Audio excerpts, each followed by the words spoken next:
In the third year of my marriage to Icarus, I received evidence of his hotel stay with his white moonlight. I touched my slightly swollen belly, feeling as if I had fallen into an icy abyss. My best friend was outraged and advised me to have an abortion, insisting that a cheating man was not worth keeping. In a moment of impulse, as I was about to go through with the surgery, I suddenly heard a tiny, protesting voice from my womb. "My silly mommy, you can't tell if a best friend is good or bad. Go ahead and hit it and wait for daddy to be heartbroken, thinking you really don't love him, enduring the pain and divorcing you. And you, once you leave Yunqing, will be kidnapped, tortured, and killed by your toxic best friend, and in the end, it will be daddy who avenges you, taking your ashes and jumping into the sea to die for love. Go ahead and hit it, and little Bao will be done with it too." "What? That bad?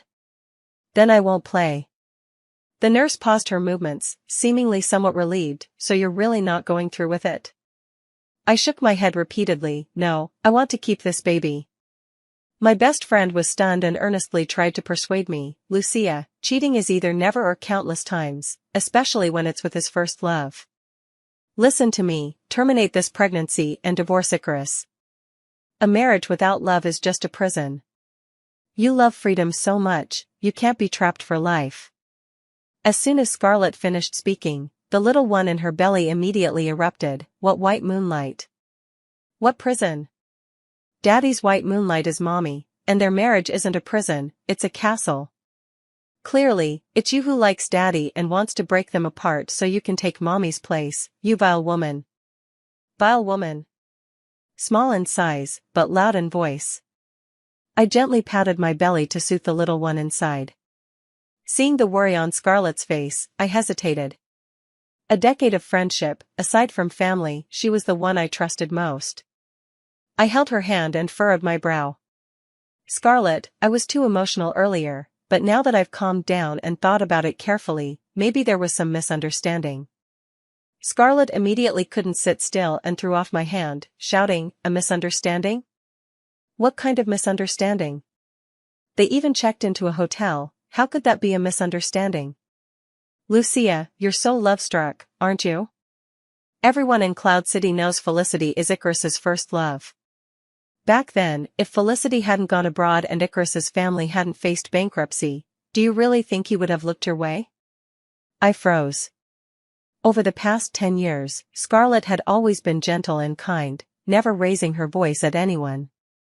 But now, she was harsh and bitter, like a shrew. Could it be true? Was she truly the evil woman our baby described?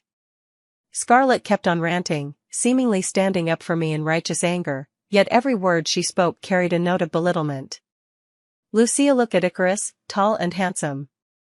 And Felicity is stunningly beautiful. Then there's you, ever since getting pregnant, you've neglected yourself. Your figure's gone, your face is rough and sallow. How do you even deserve him? If I were Icarus, seeing his former white moonlight, I wouldn't be able to resist either. A woman must love herself first. Marriage is a grave, and having a child makes it even harder to escape. Lucia, listen to me, get rid of this baby and divorce Icarus." Before I could speak, a tiny voice in my belly protested first. "This poisonous woman, back when Mom married Dad when he was nearly bankrupt," she gloated. "Now that Dad's made a comeback, she's trying to kick Mom out and take her place. Mom, please use your brain. Your little one's precious life depends on this single choice of yours."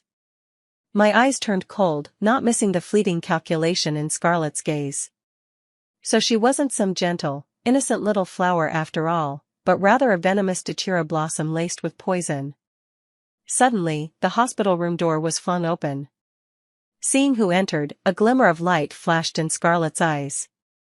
Icarus, dressed sharply in a black suit, strode in with a sword-like brow and starry eyes, his nose as straight as a mountain ridge, his steps carrying a barely perceptible urgency. Just as he approached, he was stopped by a document thrust in his path. "Icarus, sign this. Lucia has decided to divorce you. A cheating man doesn't deserve Lucia's forgiveness. What a good best friend I had, she even prepared the divorce papers for me." Icarus paused in his steps, frowning at me. "You want to divorce me?"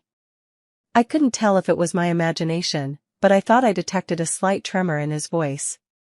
Thinking of the hotel check-in record, my heart ached uncontrollably.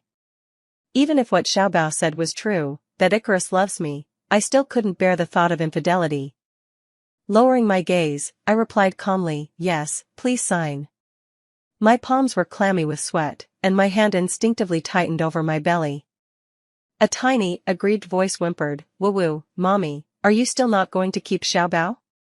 I really want to tell her that I would never abandon her. Even without Icarus, she would still be my child. The air grew still.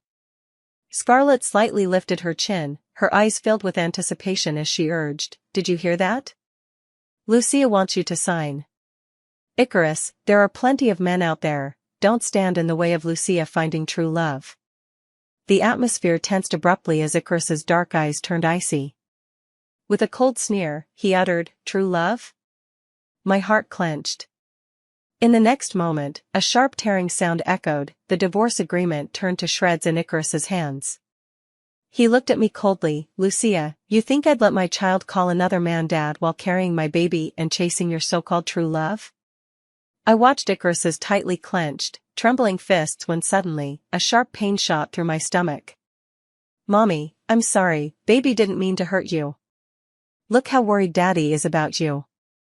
He definitely didn't cheat." Clutching my belly, I looked up and indeed saw the unmistakable fear in Icarus's eyes, the same Icarus known for his ruthless decisiveness in business, who wouldn't even blink with a gun to his forehead. Was he actually afraid? He reached out to touch me, but Scarlett shoved him away. "Icarus, what do you think you're doing? Lucia is going to terminate this pregnancy. Don't you dare hurt her. Don't worry, this divorce agreement is fair, Lucia isn't taking a single cent from you. She'd rather leave with nothing than stay with you." I was stunned for a moment. When had I ever said I didn't want any assets? Even if Icarus doesn't love me, even if we're getting divorced. But when I married him, I helped his family in their time of need. Every penny he earned after marriage was shared marital property. Scarlett, oh Scarlett, I helped you when you were isolated and looked down upon, and now you're desperate to drag me into the mud. My kindness was truly wasted on you. Icarus, his face dark with anger, pushed the noisy Scarlett away and knelt before me, gently rubbing my belly. "What's wrong? Is the baby bothering you? Don't be afraid, the doctor will be here soon." Scarlett stared at Icarus in disbelief, her eyes red, biting her lips stubbornly to hold back her tears. She wanted to say more, but Icarus impatiently called his bodyguards to drag her out. Scarlett struggled frantically, like a fragile white flower battered by the storm. "Icarus, Lucia doesn't love you. Please don't hurt her. I beg you, set her free. If you want to vent, take it out on me. I'm not afraid of you." Icarus gave her a cold glance, and the bodyguards immediately covered Scarlett's mouth before mercilessly dragging her away. The little clapped and cheered, "That wicked woman, thank goodness Daddy came in time, or my precious life would have been lost. Daddy only loves Mommy." Love? I doubt it. The ward finally fell silent. Icarus hung his head, not daring to look at me, yet his hands remained gentle. I shifted slightly to avoid his touch. The hotel records are real. The white moonlight is also real. Even if Icarus genuinely worries about me and loves me, cheating is still cheating. For a moment, there was silence. After the doctor entered, Icarus stepped aside. Hearing that the baby was fine, he sighed in relief. During the wait at the red light, I broke the long silence with, "Icarus, let's get a divorce." The atmosphere in the car dropped instantly, and the veins on Icarus's hands gripping the steering wheel bulged. My eyelids trembled slightly, and my heart felt like it had been struck by a blunt object. Icarus had always been the golden boy of our social circle, with admirers as countless as fish in the river. Yet his gaze had ever only lingered on one person, Felicity. Who in Yincheng didn't know? If you wanted to see Icarus, all you had to do was find Felicity. On the day Felicity went abroad, Icarus chased her to the airport with a high fever of 40 degrees Celsius. He got into a car accident and nearly ended up paralyzed. But Felicity didn't even look back. After that, Icarus disappeared for a while. No one knew where he went, and some rumors said he had followed Felicity abroad. It wasn't until half a year later, when Icarus's grandfather passed away, that his family fell into a power struggle. Icarus reappeared in their social circle. At that time, I was being pressured by my family to go on blind dates, so I took the initiative to approach Icarus and proposed a marriage of convenience. Yet these 3 years, we've been like a normal couple, and I had thought this stolen marriage of mine would have a happy ending. Little did I know that it's impossible to escape from the predetermined outcome. The car came to a slow halt in the underground garage. I unbuckled my seatbelt, looking at his tense profile, suppressing the reluctance. The divorce agreement will follow the original terms. Icarus, when will you be available? Lucia, we already have a child. Yet you still want a divorce, is your heart made of stone? His voice was slightly hoarse, the corners of his eyes tinged with red. I've never seen Icarus like this before, like a vulnerable cub, fragile enough to make one want to pull him into an embrace. I averted my gaze and said calmly, but Felicity is back. Icarus frowned, so what if she's back? What's it got to do with you? I smiled bitterly, your beloved white moonlight has returned. Did you expect me to just watch you two be lovey-dovey? Icarus, you really know how to cut deep. Little Treasure seemed to sense my sorrow and cried out frantically, Daddy, you idiot. Hurry up and explain already. Can't you see Mommy's heartbroken? That white moonlight thing is all fake, explain yourself. Perhaps it was our baby who gave me courage. I opened my phone and pulled up that hotel reservation record. Icarus, now do you still think Felicity's return has nothing to do with me? You say my heart is made of stone, then what about yours? How dare you assume I'd want a man who's been tainted? I struggled to remain composed, though my heart felt as if pierced by a steel needle. I could endure a marriage without love, but I could not tolerate my man having another woman. Icarus's expression darkened, his gaze fixed heavily on the phone screen. I took back my phone, lowered my eyes slightly, and said hoarsely, tomorrow morning at 10, we'll go file for divorce. I'll see you then. The little one keeps making sounds, this is the first time I've felt she's a bit noisy, probably a chatterbox in the future. Baby, stop fussing, your daddy doesn't love me. Maybe what you said was just a dream. I was about to get out of the car when Icarus suddenly leaned over me, letting out a muffled laugh. I froze. Are we getting divorced, and he's this happy? He must have wanted to get rid of me for a long time. Baby, now you see, your daddy is practically laughing hysterically because he's divorcing me. A soft sigh reached my ears. Lucia, so you wanted a divorce because you thought I cheated on you. Seeing my baffled expression, he raised an eyebrow and made a phone call. A few minutes later, a video arrived. It showed the entire process of Icarus and Felicity checking into the hotel. Icarus didn't even step foot inside the building. Darling, although I'm happy you're jealous for me, your mention of divorce really scared me. I'm not tainted, don't throw me away. He buried his face in the crook of my neck, his voice muffled, as if he had suffered some great injustice. Little Treasure cheered, I told you Daddy loves Mommy the most. How could there be a white moonlight? I was stunned, could I really have misunderstood him? My neck felt slightly itchy. Hesitantly, I touched Icarus's hair, and he didn't resist. They say men don't like others touching their hair, except for their loved ones. Icarus, surely he wouldn't lie to me. Yet, I couldn't shake this strange feeling in my heart. During dinner, Icarus's phone rang at an inconvenient time. He answered it right in front of me. It was his assistant, informing him about an important dinner meeting and asking if he needed to cancel. Icarus glanced hesitantly at my belly, his eyes flickering with conflict. At his current status, an ordinary dinner wouldn't be enough to make him hesitate. Whatever was making him weigh his options, must be truly important. I'm fine, you can go. Icarus frowned, really okay? I'm worried. I shook my head, I'm really fine, I'll read for a bit and then sleep.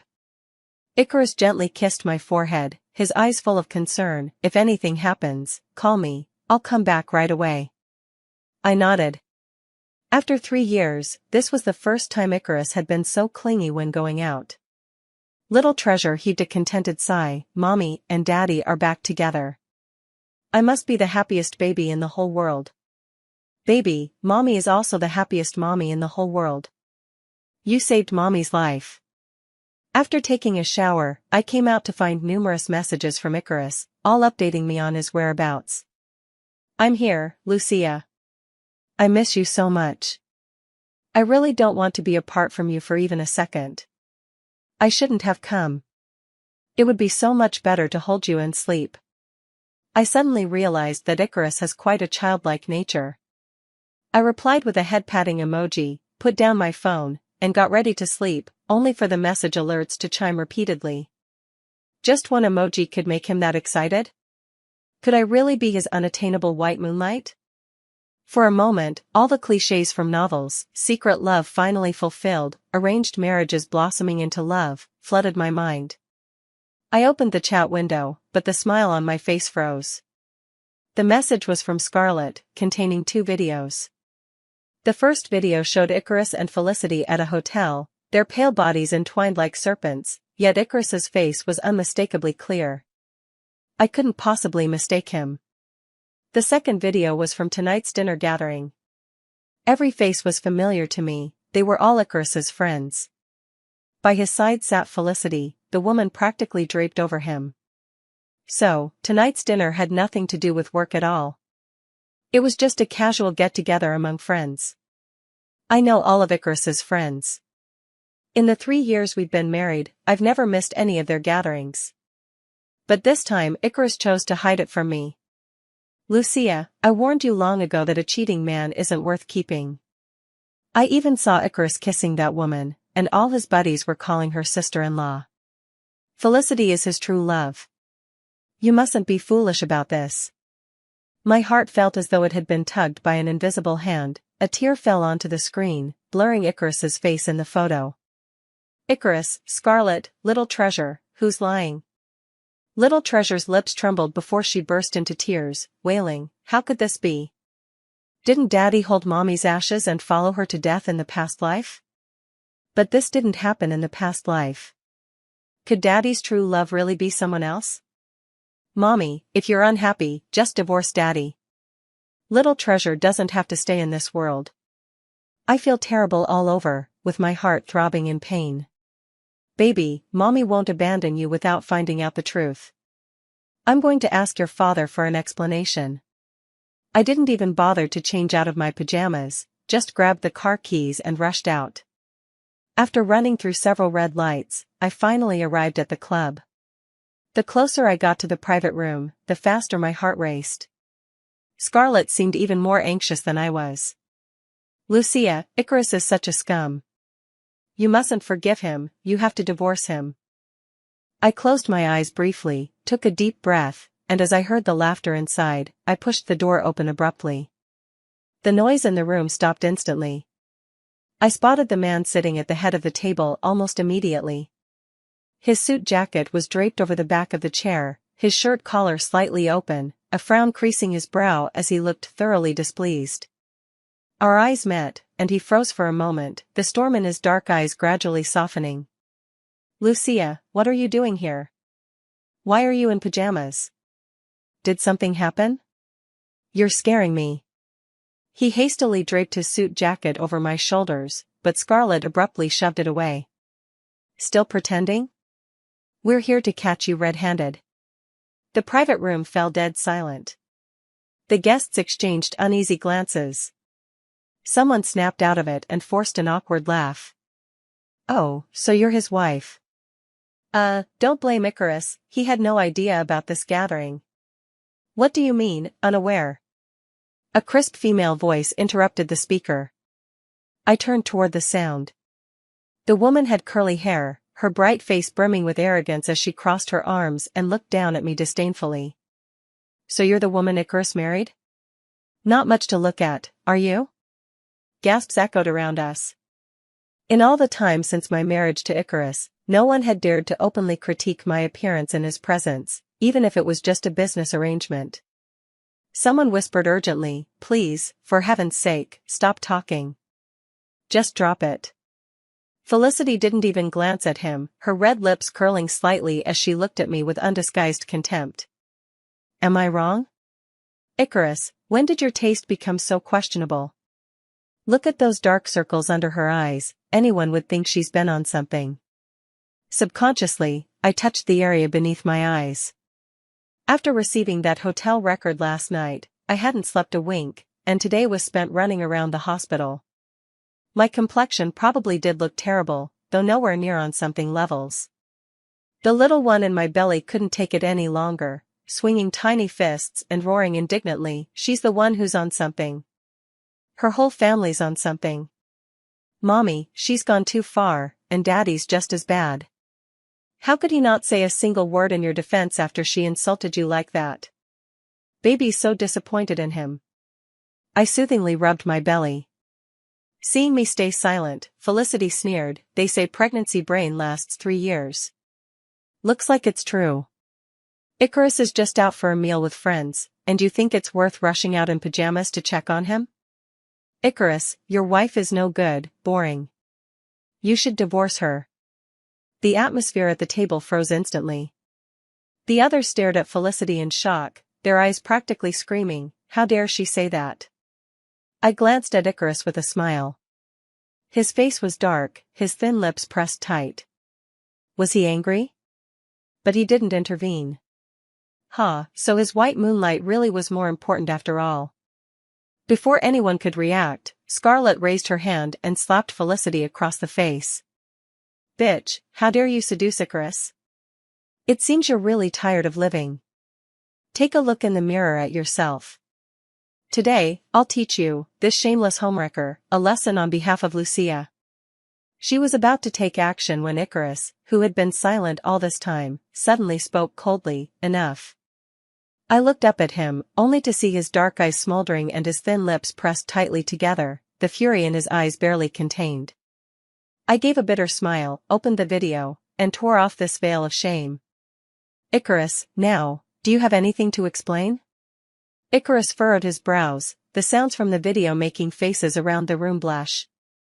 In an instant, several gazes turned sharply toward me. I turned off the screen, not missing the triumph and provocation in Felicity's eyes. Enough is enough, Icarus. If I trust you again, I'm a fool. Icarus, I've looked carefully. The person in the video is you, the present you. As the words fell, I turned to leave, but Felicity covered her face and whimpered, Icarus, are you really going to let her off? She ruined a perfectly good gathering, and I even got slapped. If I'd known she was such a shrew, I'd never have let you marry her. I paused mid-step, met her gaze, and sneered, really? Then why did you leave Icarus back then?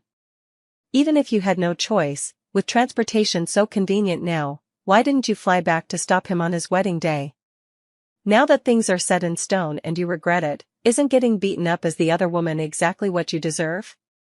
Felicity seemed shocked I'd speak to her like this.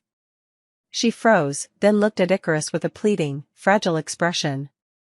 But Icarus didn't even glance her way, gripping my hand as he said in a low voice. Don't go. We'll settle everything today. He swept a gloomy gaze over the crowd, and when his eyes landed on Felicity, her expression was full of guilt. Felicity, will you explain yourself, or should I find someone to do it for you? You know I've never been a patient man. Scarlett scoffed coldly, Icarus, what are you pretending for? Could the video possibly be fake? Hearing this, Icarus glanced over. Scarlett hastily smoothed her hair, replacing her previous vicious expression with a delicate, demure smile. Icarus looked at her with utter disgust before shooting me a glance.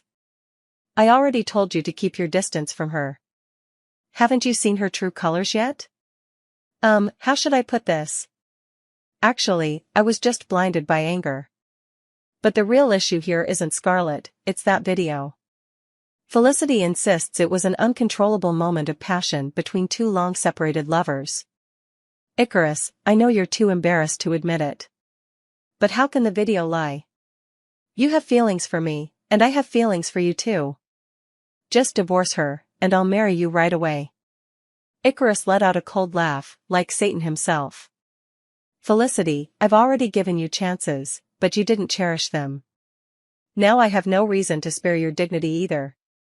Icarus made a phone call, and half an hour later, someone who looked strikingly similar to him entered the private room. Everyone was speechless, they were practically identical at a glance, and it was impossible to tell them apart unless you looked closely. Felicity panicked the moment she saw him. When the man affectionately called her baby and wrapped his arm around hers, she jerked away in alarm. Who the hell are you? How disgusting to call someone baby the moment you meet. Icarus, have you really forgotten? Last night That person pretended to sigh sadly. Baby, how could you mistake someone else for me? Last night, it was clearly me who gave you the most intense pleasure. I still have the video, want to see it? Felicity's face turned pale as she anxiously looked at Icarus. Before she could speak, Icarus said coldly, Felicity, do you really think I don't know how you've been living abroad all these years? If it weren't for my brother entrusting me to take care of him, do you think this dinner would still be happening? My brother is dead, and yet you still aren't family to me.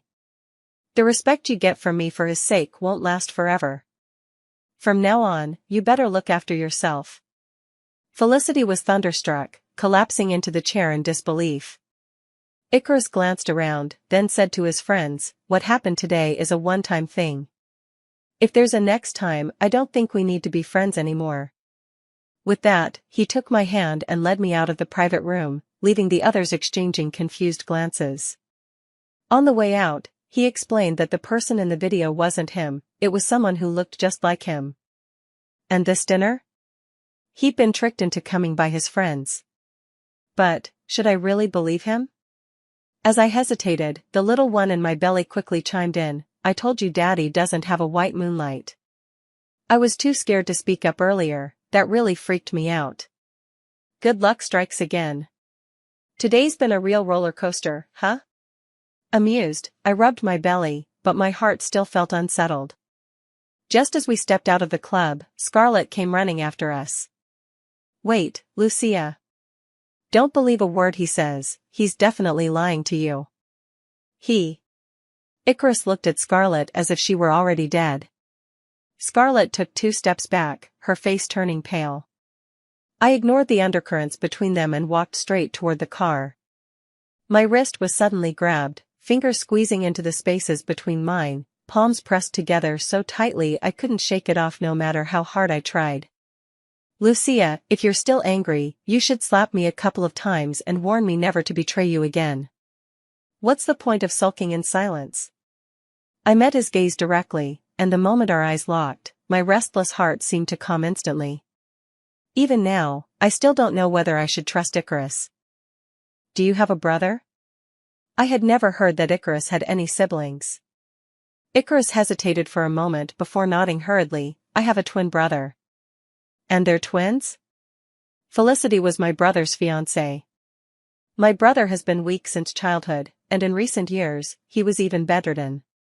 Felicity wanted to break off the engagement. I should have understood.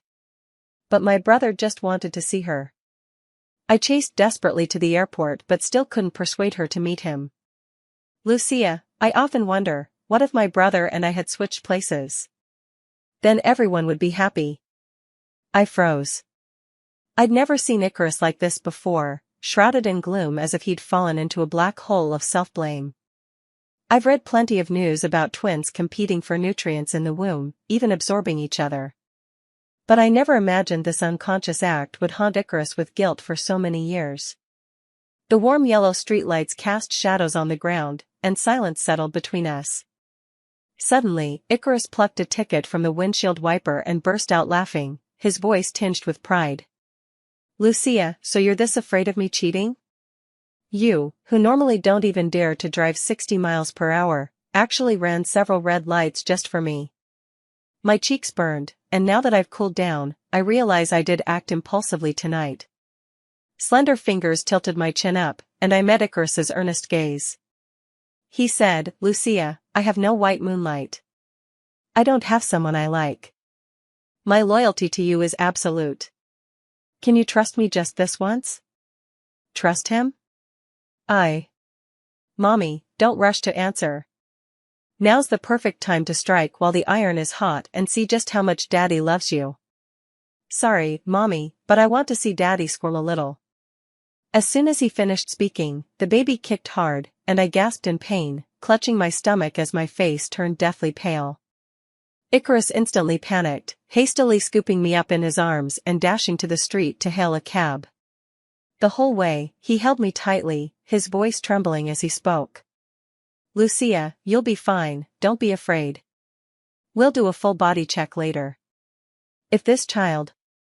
The little one was startled, but then heard Icarus say hoarsely, if this child isn't good for your health, we won't keep it. I just want you safe and sound. The little one was thunderstruck. Daddy, is your heart made of stone? Biting the hand that feeds you, without me, you'll just end up growing old alone. It's over, he's holding a grudge. Finally done with the checkup, Icarus's furrowed brow relaxed at last. He gently touched my belly and growled in warning, stay put in Mommy's belly, understand? If you dare cause trouble again, I'll deal with you when you come out. The little one waved his arms and bared his teeth in a fierce display, but unfortunately, Icarus couldn't see it. Perhaps I can trust him one more time. From then on, Icarus seemed like a changed man. He came home late and left early every day, cooking meals whenever he had time. I never knew he could cook. When buying clothes for the baby, he hesitated, torn between buying for a boy or a girl. I smiled and said, buy for a girl. Icarus didn't understand why, but his actions spoke louder than words, he bought everything for a girl. We grew even closer, more like a couple deeply in love. One day, Icarus had an urgent meeting at work, so I decided to go for my prenatal checkup alone. Just after getting out of the car, the baby suddenly became restless. Oh no, the evil woman is here. Mommy's going to be kidnapped. Dear God, can we really not escape this? I froze for a moment, and just as I was about to get in the car, a shadow suddenly rushed over. Darkness engulfed my vision as I completely lost consciousness. When I regained consciousness, I found myself in a cold storage room, my hands and feet tied, with tape over my mouth.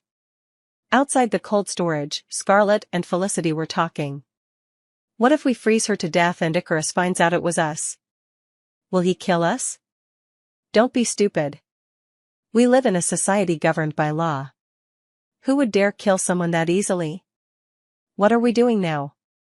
Felicity, let me tell you, even though I have no power or influence, this was your plan. When it's discovered, you can't abandon me. TCH, wasn't it you who came to me, saying we should scheme to make Lucia leave Icarus? And what happened? Might as well have just killed her, clean and simple. The voices in conversation gradually faded, leaving me wrapped in the cold air, trembling all over. Mommy, don't worry. Daddy is already on his way to rescue you. You just have to hold on. Clearly, Xiaobao was also scared, her voice trembling with tears, yet she still remembered to comfort me. My heart swelled with both pride and pain. In my previous life, I hadn't been able to let her be born, and in this life, I was making her suffer with me. Xiaobao, if we don't make it through this, in our next life, don't choose me as your mom. Choose parents who can give you a happy home and a safe birth. My consciousness grew hazier, my body nearly numb from the cold. It seemed like only Xiaobao's sobs remained in my ears. In a daze, I thought I saw a little girl, her hair in 2 braids, tilting her head and smiling at me. Was that my child?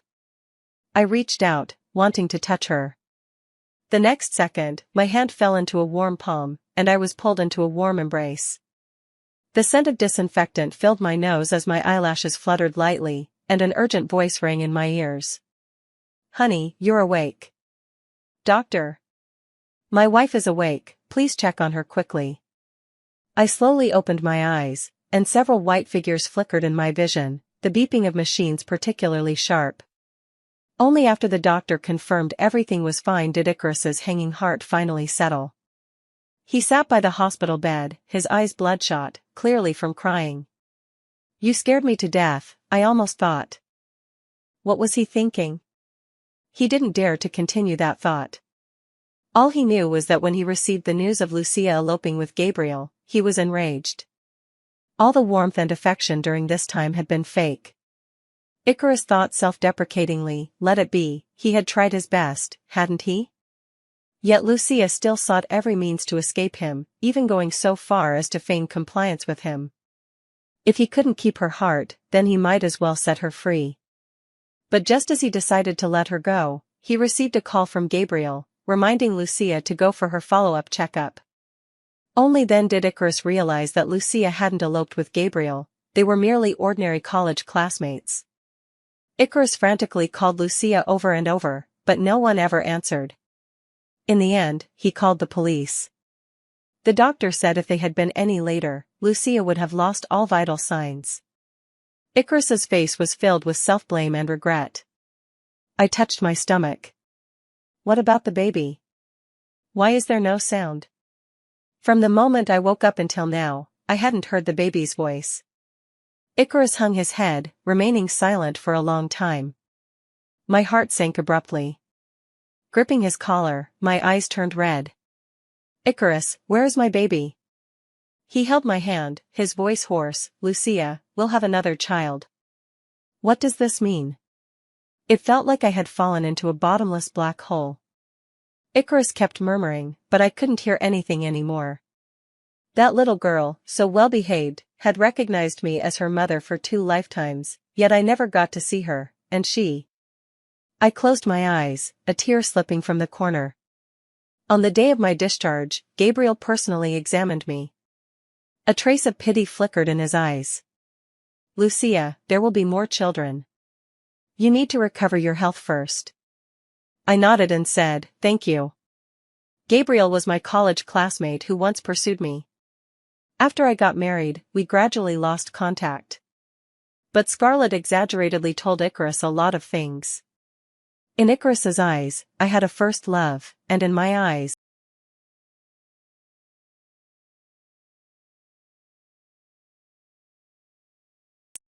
if not for this child, perhaps Icarus and I would have missed each other again. After being discharged from the hospital, my mood hit rock bottom, and I kept wanting to find something to do. While cleaning Icarus's study, I came across a photo. The person in it was me, taken on the day of freshman orientation. I didn't mean to take it, I said, turning to look at the person who had just entered. With a determined tone, Icarus said, Lucia, the one I've always loved, it's always been you. What a coincidence, he has always been my white moonlight too. Under Icarus's repeated appeals, Scarlett and Felicity were sentenced to death. On the day of the trial, Icarus and I attended as well. When Scarlett saw me, tears streamed down her face uncontrollably. Lucia, I'm sorry, I know I was wrong. Please forgive me, okay? Could you write a letter of forgiveness? I don't want to die, I really don't want to die. She cried as if her heart was breaking, her face filled with nothing but fear of death. Yet, there wasn't a trace of remorse on her face. Felicity cried even harder than her, begging Icarus to spare her for the sake of his brother. But she didn't know that Icarus wished he could kill her with his own hands. Until the judge gave the final verdict, the death penalty was set in stone. Days passed one by one, but I could never forget that child, so small, so adorable. Late autumn faded, winter arrived, and the streets buzzed with the festive air of the new year. Icarus bought so many gifts. In the past, we just had a meal with family. But this year was especially different. Though it was just the two of us, the spirit of the new year filled every corner. At midnight, fireworks lit up the sky along the Cloud City's waterfront. Icarus wrapped his arms around my waist from behind, and for the first time, I felt his heartbeat racing so fast. Suddenly, the little milky voice sounded in my belly again, Mommy, little treasure is back. I touched my belly in disbelief, my eyes warming with tears. Icarus panicked when he saw me crying and kept comforting me. Honey, why are you crying all of a sudden? Don't cry, don't cry. I don't want to see you so sad. Please stop crying, honey. I stood on tiptoe and kissed those chattering lips, then took Icarus's hand and placed it on my belly. Feel it, our little treasure is back. A flicker of confusion passed through Icarus's eyes, then transformed into shock within seconds. He was overwhelmed by immense joy. This year truly is a blessed one.